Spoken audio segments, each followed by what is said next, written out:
औरंगजेबाचा दरबार भरला आणि हा खफेखानाने लिहून ठेवलंय त्या इतिहासकाराने।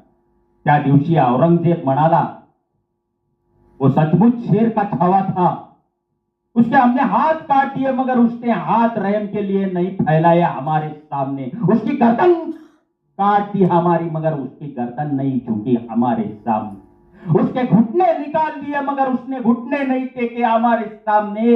या अल्लाह अगले जन्म में भले हिंदुस्तान का शहंशाह मत बनाना मगर चंबा जैसी एक औलाद मेरी झोली में डाल दे।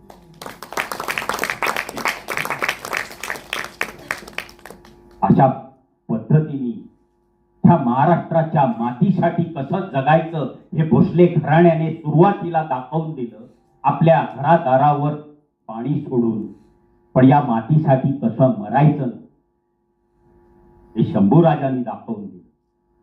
त्याच्यानंतर 14 वर्ष औरंगजेब लढत राहिला, पण त्याला स्वराज्य घेता आलं नाही। ही प्रेरणा होती शंभूराजांच्या आत्मबलिदानाची।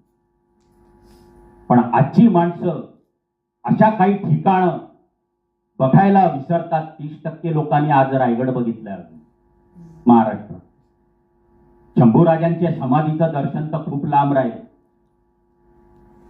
आता कोजागिरी पौर्णिमा होऊन गेली। मला एका माझे गिरनार वगैरे सगळ्याकडे टूर करत असतो मी, गुरवपूर वगैरे। त्यावेळी एका बाईने मला सांगितलं, अहो कोजागिरीची पौर्णिमा आहे, त्यावेळी आपण ताजमहालचा टूर करा ना।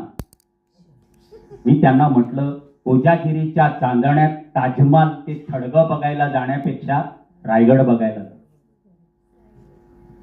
ते थडगं बघण्याची आपली कुवत नाहीये, काही गरज नाहीये ती। हा 8वं आश्चर्य असेल पण कोजागिरी पौर्णिमेसारख्या पवित्र दिवशी आम्ही थडग्याचं दर्शन घ्यायला जाणार नाही। का म्हणून जायचं? आता महाराष्ट्राला जाता जाता एक शेवटचं सांगतो, जाता जाता महाराष्ट्राला जय जय महाराष्ट्र गीताचा राज्यगीताचा दर्जा दिलेला आहे। कधी लागलं तर कधी लोक उभंही राहत नाही। अरे राष्ट्रगीताला उभे राहता ना, मग त्या गीताला उभं राहणं कर्तव्य आहे आपलं। पण त्या गाण्यातली एकच ओळ फुटते, ती ओळ म्हणजे दिल्लीचे ही तख्त राखितो महाराष्ट्र माझा। बसकरा राखायचं, 400 वर्ष राखतच बसला, पण दिल्लीच्या तख्तावर बैसतो महाराष्ट्र माझा।